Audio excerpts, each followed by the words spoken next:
നമസ്കാരം. Bank loan ഒരു വലിയ ബാധ്യതയായിട്ടാണ് നമ്മളിൽ പലരും കാണാറ്.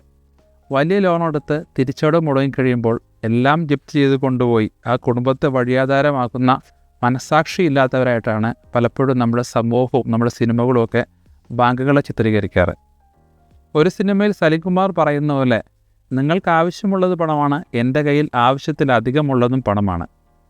ഇതുതന്നെയാണ് ബാങ്കുകളും പറയുന്നത്. യെസ്, ബാങ്കുകൾ പണമുണ്ടാക്കുന്നത് വലിയ പൈസ കടം കൊടുത്ത് അതിന് വലിയ ഇൻട്രസ്റ്റ് ഈടാക്കിയാണ്.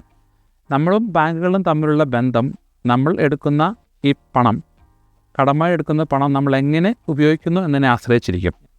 ഇവിടെ 2 കേസ് സ്റ്റഡി ഞാൻ പറയാം. 1 മില്യൻ്റെ പ്രോപ്പർട്ടി 5% ഡെപ്പോസിറ്റ് സ്കീമിൽ വാങ്ങുന്ന ഒരു ഫസ്റ്റ് ഹോം ബയർ. അദ്ദേഹത്തിൻ്റെ റീപേയ്മെൻറ്റ് ഏകദേശം $6,000 ആണെന്ന് വയ്ക്കുക. അൺഫോർച്ചുനേറ്റ്ലി ഇപ്പോൾ മാർക്കറ്റിൻ്റെ ഫ്ലക്ച്വേഷനിൽ ഒരു $50,000 പ്രോപ്പർട്ടി പ്രൈസ് കുറഞ്ഞു. അപ്പോൾ അദ്ദേഹം ഇനീഷ്യലി അടിച്ച $50,000 മാർക്കറ്റ് ഫ്ലക്ച്വേഷൻ കൊണ്ടുപോയി. പിന്നെ അദ്ദേഹത്തിന് റീപേയ്മെൻറ്റ് കുറയുന്നില്ല. ഇദ്ദേഹം അടയ്ക്കുന്ന ഈ റീപേയ്മെൻറ്റിന് ഒരു പൈസ പോലും ടാക്സ് ബെനിഫിറ്റും ഇല്ല. അപ്പോൾ ഇദ്ദേഹത്തിൻ്റെ ഫാമിലി അല്ലെങ്കിൽ ഇദ്ദേഹത്തിൻ്റെ റീപേയ്മെൻറ്റ് കാരണം ഒരു ചെറിയ ഫൈനാൻഷ്യൽ സ്ട്രഗിൾ വരാൻ സാധ്യതയുണ്ട്. അപ്പം ഇയാളുടെ കേസ് സ്റ്റഡിയിൽ ബാങ്ക് ഒരു വില്ലനായിട്ടാണ് ഇയാൾക്ക് തോന്നാറ്. എന്നാൽ ഒരു ഇൻവെസ്റ്ററുടെ കേസ് സ്റ്റഡി എടുക്കാം. $5 ലക്ഷം പ്രോപ്പർട്ടി വാങ്ങുന്ന ഒരു ഇൻവെസ്റ്റർ $1 ലക്ഷം കയ്യിൽ നിന്നെടുത്ത് ഡെപ്പോസിറ്റ് കൊടുക്കുന്നു. അപ്പോൾ ബാക്കി വരുന്നത് $4 ലക്ഷം ലോണാണ്.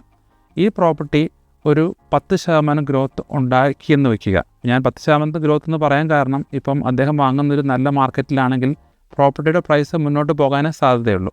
അപ്പം ഈ $4 ലക്ഷം 5% പലിശ പുള്ളി അടയ്ക്കുന്നുണ്ടെങ്കിലും അതിൽ മേലെ $50,000 ലാഭം ഉണ്ടാക്കുന്നുണ്ട് പുള്ളിക്ക്. അപ്പം ഇവിടെ ഇദ്ദേഹത്തിൻ്റെ കാഴ്ചപ്പാടിൽ ബാങ്ക് ഒരു സുഹൃത്താണ്. എനിക്ക് നിങ്ങളോട് പറയാനുള്ളത്, ബാങ്ക് നിങ്ങൾക്ക് പണം കടം തരാൻ റെഡിയാണ്. പക്ഷേ നിങ്ങളുടെ സാമ്പത്തിക അഭിവൃദ്ധി, നിങ്ങൾ ഈ പണം എങ്ങനെ ഉപയോഗിക്കുന്നു എന്നതിനെ ആശ്രയിച്ചിരിക്കും. ലോകത്തിലെ ഏറ്റവും കൂടുതൽ ആളുകൾ ബാങ്കിൽ നിന്ന് കടമെടുത്ത് പണം ഉണ്ടാക്കിയത് പ്രോപ്പർട്ടിയിലൂടെ നല്ല കടങ്ങൾ വാങ്ങിയാണ്. ഇപ്പോൾ നല്ല കടങ്ങൾ എന്ന് പറഞ്ഞാൽ ഗുഡ് ഡെറ്റ് എന്ന് പറയും.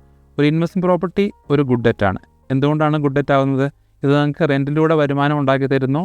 നല്ല മാർക്കറ്റിലാണെങ്കിൽ ഈ പ്രോപ്പർട്ടിക്ക് ഗ്രോത്തും വരുന്നു. അപ്പോൾ ഇക്വിറ്റി അവിടെ ജനറേറ്റ് ചെയ്യുകയാണ്, വരുമാനം ഉണ്ടാക്കി തരുന്ന സംഭവമാണ്. ബാങ്ക് നിങ്ങൾക്കൊരു വില്ലൻ ആകുന്നത്, ബാങ്കിൽ നിന്ന് നിങ്ങൾ ഈ കടമെടുക്കുന്ന പണം ഉണ്ടല്ലോ, അത് മോശം ഡെറ്റുകൾ, ബാഡ് ഡെറ്റ് എന്ന് പറയും, അത് വാങ്ങാൻ നിങ്ങൾ ഉപയോഗിക്കുമ്പോഴാണ്. എന്താണ് ബാഡ് ഡെറ്റുകൾ?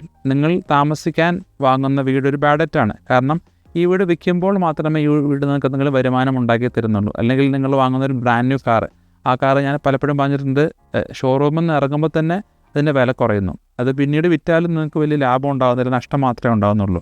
എനിക്ക് നിങ്ങളോട് അവസാനമായിട്ട് പറയാനുള്ളത്, ബാങ്കിൽ നിന്ന് ലോൺ എടുക്കുന്നത് പലപ്പോഴും നമുക്കൊരാവശ്യമാണ്.